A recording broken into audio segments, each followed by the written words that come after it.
one of the best episodes of Steven Universe, if not the best episode, has to be Rose's Scabbard. We start the episode on a battlefield talking about war and death, which is pretty dark. And I like how Garnet concentrates on the horrors of war.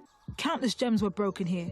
It was a maelstrom of destruction and death. But Pearls interferes, saying that, oh no, they've won, so don't think about the rest. I think that kind of gives an insight on the fact that combat, fighting, and winning eventually is very important to her because, she was a knight, she was a warrior as well. It was here that I became familiar with the human concept of being a knight. Completely dedicated to a person and a cause. And being a knight is actually very important to her, as we find out later that she was actually meant to be a servant, nothing more than a semi-slave built only to satisfy the needs of its master, basically. I try to be strong like you. I'm just a pearl. I'm useless on my own. I need someone to tell me what to do. You're confused. A pearl can't build a thing like this. Pearls aren't for this. They're for standing around and looking nice and holding your stuff for you. She's a pearl. She's a made-to-order servant, just like the hundreds of other pearls being flaunted around back on Homeworld. Well, yes, but... And she looks like a fancy one, too. So, who do you belong to anyway? Nobody! Then what are you for? Well, you can belong to me for now. So being a knight and being second in command during the rebellion is like the first role she took after leaving the Empire and going on a path of independence. However, in this episode, we really get to see how dependent she really was. To the point where her first thought about why she should fight for Earth wasn't freedom, independence, or for the life that exists on Earth, but for Rose. Everything I ever did, I did for her. Now she's gone. But I'm still here. And we see in Sworn by the Sword her servant mentality of being just a tool that only value is protecting Rose. During the war, Pearl took pride in risking her destruction for her mother. She put rose quartz over everything. Over logic, over consequence, over her own life. She's far from being truly independent. And she really occupies the same role she already did in the Empire, except in a more combat-oriented way. And I was sure she set me free. In the end, I guess I never left her side. I don't necessarily even think that Pearl believes that war is good or something, but I think it's a combination of what I just said earlier and her romanticizing the past as like a coping mechanism. Not only for the simple fact that it's easier to deal with, is generally how some people do. They look at war in a glorious way because they don't want to face the fact that war is horrifying and very destructive. But I think it also has something to do with the fact that it reminds her of the times when she was with Rose, as opposed to current times when Rose isn't around anymore. What am I going to do when she disappears? I'm going to lose her. In this episode, we see something very interesting, that Pearl had actually a very special relationship with Rose. However, the way she acts about her really entails a insecurity that maybe she wasn't that special and maybe she was just like the others. I mean, the fact that Lion exists is enough to send her in a panic attack. And it even made her tell Steven that he doesn't even know his own mother or met her before, which is pretty messed up. What do you know? You've never even met her! I think it's obvious that there's some resentment there she has for Steven, and him just existing really reminds her of Rose. Which Steven takes it as a compliment, and it is a compliment, probably from Pearl, right? But also, because he's so much like her and reminds her of Rose, it makes it even harder to get over the fact that she has died, you know? It's one of those weird things. You have to tell me what's wrong. Sometimes you even sound like her.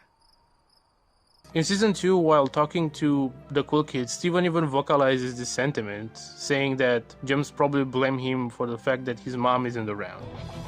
I wish I could talk to Garnet, Amethyst, and Pearl about it, but I think they kind of blame me for my mom not being around. And there's also other moments supporting this, like Amethyst and Pearl blaming Greg. Like there's the infamous moment in Maximum Capacity that everyone uses to hate on Amethyst, which I mean, initially it's justified, but if you still hold it to her, even after Future, I don't know what to tell you, man. You're more emotionally damaged by it than Greg or Steven were, so. I don't know about this. Hey man, it's cool. I've seen your junk before. And for Pearl, there isn't only the way she treats Greg, which ranges from passive-aggressive to just aggressive, but Mr. Greg, which is another episode that's considered one of the best, which is an episode where the issue of Pearl and Greg is heavily explored and, might I say, even solved? Look, if I were you, I'd hate me too. I don't hate you. But I knew how you felt about Rose, and I stayed anyway. That wasn't the problem. Then what was? She fell in love with you. I know you both needed someone who knows what you're going through. It's over, isn't it? It's over, isn't it? It's over, isn't it? But coming back to the episode, something I think about is how excited Pearl was to find Rose's scabbard. He said it! He said it! When, if you look at it in contrast, Steven already used the actual sword casually, without even knowing he did really. Or look how excited she was to show Steven Rose's secret place. These are things that to her seem monumental, yet Steven already is aware of them. I think people don't realize how undermining this can be. It's similar to, like, think about a family member or a significant other. Think about if they gave you a gift that you for years believe it's special, specifically made for you, makes you feel special, and then you find out that it was a regular thing that they gave to other people regularly. Not to say that her actions are justified or that she reacts in a healthy manner, the whole point of the episode that she isn't, but I think it's understandable to feel the way she does, to some extent at least, and also consider that people act inconsiderate when very emotional. No, it's Rose. What was she thinking? She can't have a baby. Well, this is awkward. When the episode first aired, outside of the very obvious speculation that something romantic is going on, a lot of people thought that this episode was meant to tear down Pearl's delusions about her relationship with Rose and bring her down to reality where she's just another soldier or companion, or maybe she's closer to her than others, but not as much as she thinks. Now we are 5 years away from the episodes A Single Pair of Rose, and now we're only falling apart. And yes, it's been that long since those episodes. These episodes heavily recontextualize the events in this episode.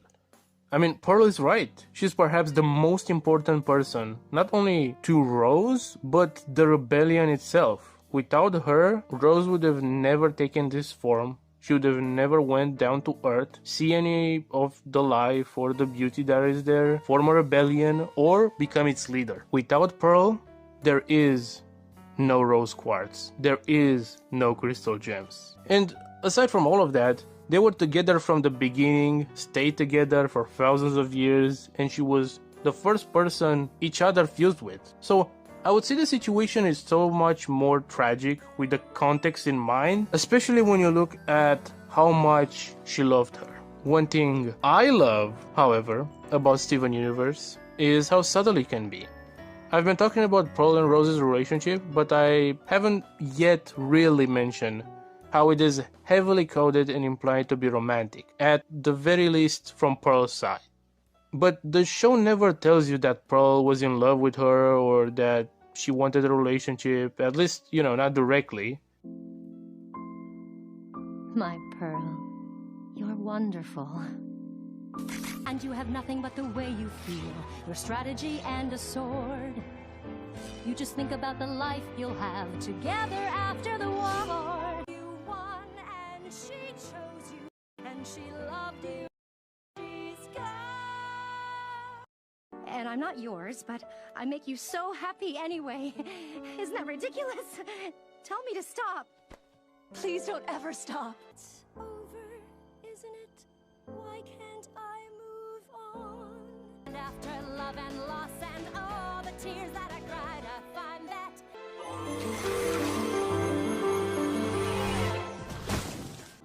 I knew how you felt about Rose, and I stayed anyway. That wasn't the problem. Then what was? She fell in love with you. Even in a movie or future, there's never a scene where she's just saying how much she wanted to be her girlfriend or something like that. And by that time, the show already had an openly gay relationship, a marriage even, and shows like Adventure Time or Kikyo or Owl House kinda just stopped suggesting by that point, and we're just having gay characters and relationships. So it's not like this was done just to hide homosexuality or something. It's just that I guess the style of the writing from the beginning was forced to be implicit rather than explicit, and by the time they were basically allowed to be explicit, the writing was still holding a certain subtlety that made me appreciate it in the first place. You could say that the limitations that Cartoon Network and being a kids show put on the writing team actually made them better, made the show better. If the show was an adult show, it would have probably been way less subtle and way less interesting and use way less metaphors and symbolism. I'm saying all of that because I love how throughout season 1 until this point we get hints at the fact that Pearl looks at Rose in a different way that others do. And in this episode, we finally get a direct yet indirect confirmation about it. I don't know, I just like the way the show is written. I want to interfere in the middle of the video because I forgot to say something. A lot of people give Pearl a bunch of crap because she didn't help Steven when he was falling. But if you look at the episode again, she was actually looking to see if he was safe. And after he already grabbed the vines and shit, then she was like, okay, he's safe. And then she like went back. But she did look to see if he was safe. And keep in mind, Steven by this point already has super strength. So she was like, okay, he's safe, he can pull himself back, it's fine. If Steven was to fall, I'm 100% confident that she wouldn't just stood there. She would have jumped and helped him. Jesus freaking Christ, guys. She's not that bad of a person, guys. Holy shit. Okay, I don't know how to tackle this scene. I have so many feelings about it, from the conversation to Steven hugging Pearl. It just makes me so emotional. But the one thing that's actually very underappreciated about it is the fact that Pearl plays both roles vocally, but it still sounds distinct. I really love her voice actress's performance, but in this episode, she was amazing. And doing this scene is even more impressive. Trying to balance between an emotional Pearl to her recreating a conversation with Rose, including Rose, is just so impressive. Do you remember this place? Do you have any of her memories? We were right here, over 5,000 years ago. Pearl. Yes? I'm going to stay and fight for this planet. You don't have to do this with me. But I want to! Please understand. If we lose, we'll be killed. And if we win, we can never go home. Why would I ever want to go home if you're here? This is expanded in a later episode, but it's pretty obvious that while Steven was very young, Pearl refused to accept that Rose is gone and Steven is his own person. And it's reflected in this conversation, when Pearl even asks Steven if he knows the place that they're currently standing, or if he has any of her memories. Do you remember this place? Do you have any of her memories? And of course, just like everything I mentioned beforehand, this is just another coping mechanism. Her trying to see Rose, to find a connection with her that isn't really there anymore, outside of, Steven himself. When Rose tells her that they could either lose and be killed or win and never go back home, she doesn't even acknowledge the fact that she could die. All she cares about is the fact that she wouldn't want to go home if Rose is on Earth. If we lose, we'll be killed. And if we win, we can never go home. Why would I ever want to go home if you're here? But this also shows Rose's character so much. I could honestly make a whole video dissecting her, but all I'm gonna say is that after she and Pearl already started the rebellion, she still tried to give Pearl a choice, the freedom to live. And this is so important to understanding her character, but again, I'm not gonna get into it right now. I guess what I'm gonna say next also plays into it, because after Pearl tells her that she wouldn't want to be any other place because she's here, Rose calls her my Pearl.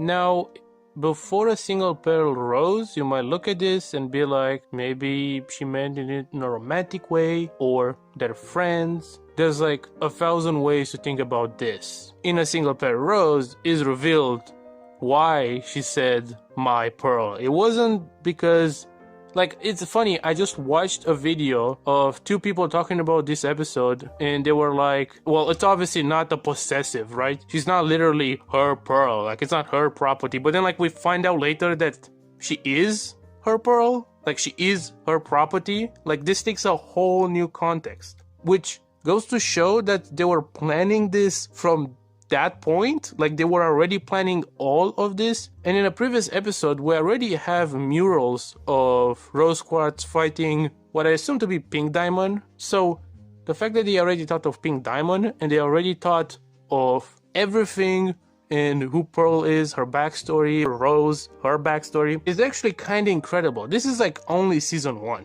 I think as a closing thought, I like the scene, especially at the end, when Pearl wonders if Rose could see her to Steven's eyes and wonders, what would she think of me? And Steven responds that he thinks she's pretty great while hugging her. Well, I think you're pretty great.